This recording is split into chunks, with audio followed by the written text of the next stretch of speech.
Assalamualaikum warahmatullahi wabarakatuh. Selamat pagi anak-anak. Waalaikumsalam warahmatullahi wabarakatuh. Selamat pagi, Bu. Alhamdulillah kita dapat bertemu kembali di hari yang cerah ini. Bagaimana kabar kalian? Alhamdulillah baik, Ibu. Alhamdulillah. Semoga kita selalu diberikan kesehatan. Nah, sebelum kita membahas materi kali ini, alangkah baiknya kita berdoa terlebih dahulu menurut kepercayaannya masing-masing. Berdoa dimulai. Berdoa selesai. Nah, Ibu akan membagikan link GoForm di grup WA ya. Silakan dicek dan diisi untuk bukti kehadiran kalian hari ini. Baik, Ibu. Nah, sambil mengisi, Ibu akan lanjutkan pembahasannya ya. Nah, Ibu akan menampilkan suatu gambar. Ini dia gambarnya. Nah, dari gambar tersebut, apa saja yang dapat kalian lihat? Siapa yang akan menjawab? Silahkan. Bu, jadi dari gambar tersebut terdapat pohon, tumbuh-tumbuhan, dan gunung. Baik, ada lagi yang berbeda dengan Melati? Saya, Bu, di gambar tersebut juga terdapat burung, batu, dan juga air. Ya, bagus, benar sekali apa yang dikatakan oleh Melati dan juga Ginting. Secara singkatnya, gambar tersebut merupakan gambar suatu lingkungan. Dari lingkungan tersebut juga adanya berbagai aktivitas atau interaksi makhluk hidup dengan lingkungannya. Nah, Ibu mau bertanya nih, apakah kalian pernah melihat air sungai yang kotor dan berbau? Mengapa ya hal itu bisa terjadi? Karena adanya aktivitas manusia yang merusak sungai tersebut, Bu. Benar sekali ya, jadi di dalam lingkungan itu ada suatu biotik dan abiotik, dan lingkungan juga dapat rusak seperti air sungai yang kotor dan juga berbau. Oleh karena itu, kita harus menjaga lingkungan kita agar tidak terjadi kerusakan. Dari tadi, kita sudah menyinggung terus nih tentang lingkungan. Kira-kira kita akan belajar apa ya? Pada hari ini, kita akan belajar dengan tema lingkungan hidup. Adapun tujuan pembelajaran kali ini yaitu, bisa dilihat ya.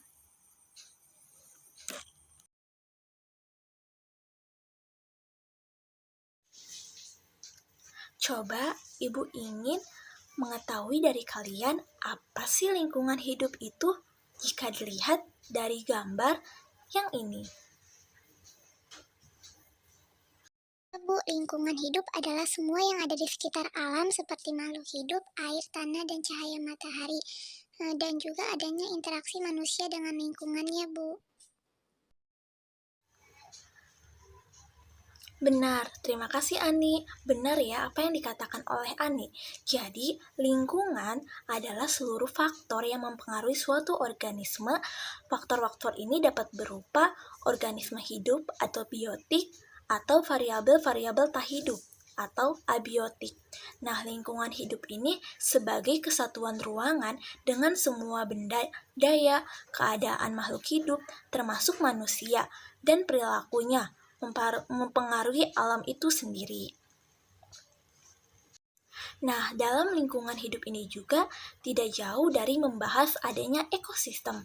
Nah, ekosistem adalah interaksi antara makhluk hidup dengan benda-benda yang tak hidup di lingkungannya. Ekosistem juga dapat dipahami sebagai suatu proses yang terbentuk karena adanya hubungan timbal balik antara makhluk hidup dan lingkungannya. Setiap makhluk hidup memerlukan lingkungan tertentu sebagai tempat hidupnya atau yang disebut dengan habitat. Dalam suatu habitat ini terdapat berbagai jenis biotik dan juga abiotik.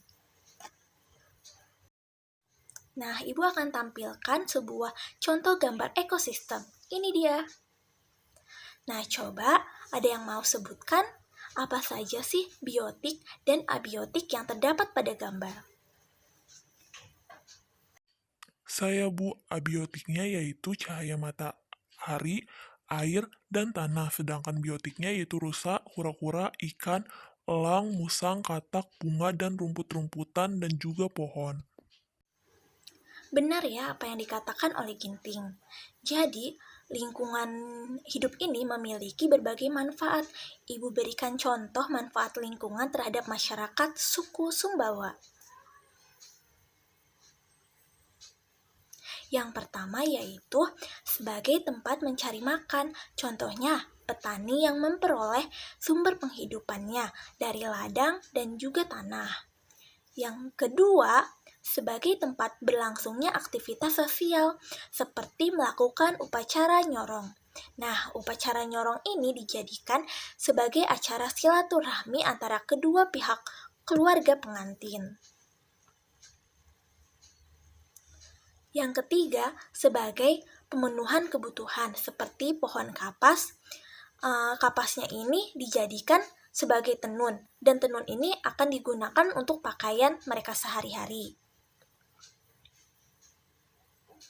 Dan yang keempat, sebagai tempat tinggal masyarakat suku Sumbawa. Di lingkungan ini, terdapat beberapa interaksi manusia dengan lingkungannya atau aktivitas manusia. Bagaimana ya si interaksi tersebut? Untuk menjawab pertanyaan tersebut, coba kalian lihat dan amati video yang akan Ibu tampilkan mengenai suku Sumbawa. Ini videonya. Silahkan diamati.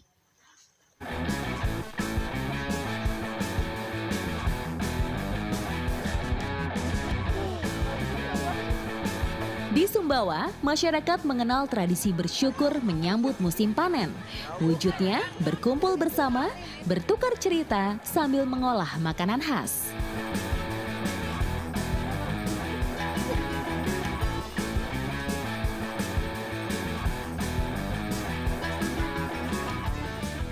Nah biasanya kalau di Sumbawa lagi musim panen ada tradisi namanya basiru. Basiru itu semacam gotong royong untuk panen dan juga untuk menanam lagi nanti kembali. Nah di dalam basiru itu ada yang namanya nimung rame. Nah ini saya lagi menyiapkan alat-alatnya untuk nanti makan-makan bareng. Nimung rame itu artinya makan bersama rame-rame.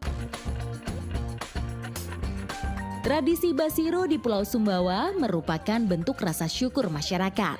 Kegiatan seperti ini dapat kita temukan mulai dari Bima di bagian timur hingga wilayah Sumbawa Besar di ujung barat. Basiru selalu ditandai dengan memasak olahan khas bernama nimung atau timung, yakni olahan dari beras ketan yang dimasak dalam bambu. Sehingga muncullah istilah nimung rame, karena kegiatan ini selalu dilakukan secara massal. Beras ketan yang dimasak dalam acara nimung rame merupakan bahan pangan spesial. Biasanya ketan petikan paling awal ketika musim panen baru dimulai. Nimung di Sumbawa harus ditemani kuah kaldu olahan. Sajian kuliner kaldu pendukung nimung dibuat dari ikan maupun ayam. Saya Bu, dari video tersebut terlihat adanya suatu interaksi yaitu antara manusia dengan manusia dan juga interaksi manusia dengan lingkungannya. Suku Sumbawa melakukan interaksi atau silaturahmi dengan tradisi Basiru. Interaksi manusia dengan lingkungannya terlihat adanya pemanfaatan bambu dan pepaya. Benar apa yang dikatakan oleh Melati, jadi masyarakat suku Sumbawa ini masih sangat menjaga alam karena mereka percaya bahwa mereka hidup karena adanya bantuan alam. Nah, jadi mereka harus menghormati serta menjaga alam dengan baik. Di suku Sumbawa ini terdapat interaksi masyarakat suku Sumbawa dengan lingkungannya. Yang pertama, memanfaatkan alam, seperti tumbuhan pohon kapas yang kapasnya digunakan untuk membuat tenun. Dan tenun ini akan mereka gunakan untuk pakaian mereka sehari-hari. Nah, tenun ini memiliki berbagai macam warna. Warna ini dihasilkan dari warna alami, yaitu dari tumbuhan tersebut,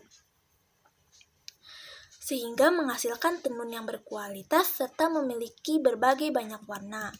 Tumbuhan-tumbuhan ini mereka tanam dan mereka rawat dengan baik. Yang kedua, ada bertani. Di suku Sumbawa mayoritas mata pencariannya yaitu bertani atau berkebun. Nah, di sini seperti mereka itu bertani dengan tradisional. Mereka berinteraksi dengan tanah, air, serta makhluk hidup lainnya seperti kerbau untuk membantu mereka bertani. Mereka bertani dengan cara tradisional, yaitu masih membajak menggunakan kerbau dan tidak menggunakan pupuk yang mengandung zat kimia berbahaya bagi lingkungan. Yang ketiga yaitu menangkap ikan. Selain bertani, masyarakat suku Sumbawa juga menangkap ikan dengan cara tradisional dan tidak menggunakan bahan peledak yang berbahaya bagi lingkungan. Nah, interaksi-interaksi tersebut merupakan interaksi positif, yaitu tidak berdampak atau merugikan lingkungan hidup. Nah, jika kita tidak menjaga lingkungan, maka akan muncul permasalahan-permasalahan pada lingkungan hidup ini. Permasalahan-permasalahan tersebut yaitu pemanasan global atau perubahan iklim, dan kedua ada pencemaran lingkungan. Nah, permasalahan-permasalahan ini akan dijelaskan untuk pertemuan minggu depan. Penjelasan pertemuan ini sudah selesai. Silahkan jika ada yang kurang dipahami bisa ditanyakan. Izin bertanya, Bu, apakah kita harus menjaga lingkungan alam dengan baik seperti yang dilakukan oleh masyarakat suku Sumbawa? Pertanyaan yang bagus ya. Nah, jadi lingkungan ini memainkan peran penting dalam hidup sehat dan keberadaan lingkungan kehidupan di planet bumi ini. Bumi adalah rumah bagi berbagai makhluk hidup, dan kita semua bergantung pada lingkungan untuk makanan, udara, air, dan kebutuhan lainnya. Oleh karena itu, penting bagi setiap individu, khususnya kita, untuk menyelamatkan dan melindungi lingkungan kita. Kita bisa mencontoh dari kearifan lokal masyarakat suku Sumbawa dalam menjaga serta merawat alam dengan baik. Baik, karena materi ini sudah selesai dibahas, untuk minggu depan kita akan masih membahas lingkungan hidup, yaitu mengenai permasalahan lingkungan hidup. Kalian bisa baca dari buku ataupun modul untuk materi minggu depan ya. Baik, jika dirasa cukup, silahkan Rika untuk menyimpulkan terkait materi pertemuan kali ini. Baik, Bu. Lingkungan hidup merupakan segala sesuatu yang berada di alam, baik itu biotik maupun abiotik, dan juga interaksi makhluk hidup dengan lingkungannya.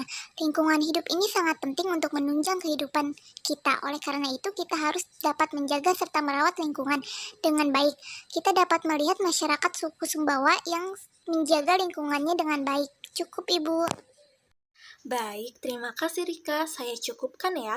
Jadi pertemuan selanjutnya kita membahas tentang permasalahan-permasalahan yang ada di lingkungan hidup. Sebelum ditutup, alangkah baiknya kita berdoa terlebih dahulu agar materi yang kita dapatkan hari ini bisa bermanfaat. Berdoa dimulai. Berdoa selesai. Sekian pertemuan kali ini, Ibu cukupkan. Terima kasih atas atensi dan partisipasi aktifnya teman-teman. Semoga terus semangat ya.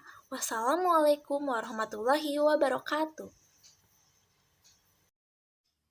Waalaikumsalam Warahmatullahi wabarakatuh. wabarakatuh. Terima kasih banyak. Ibu. Terima kasih banyak. Ibu.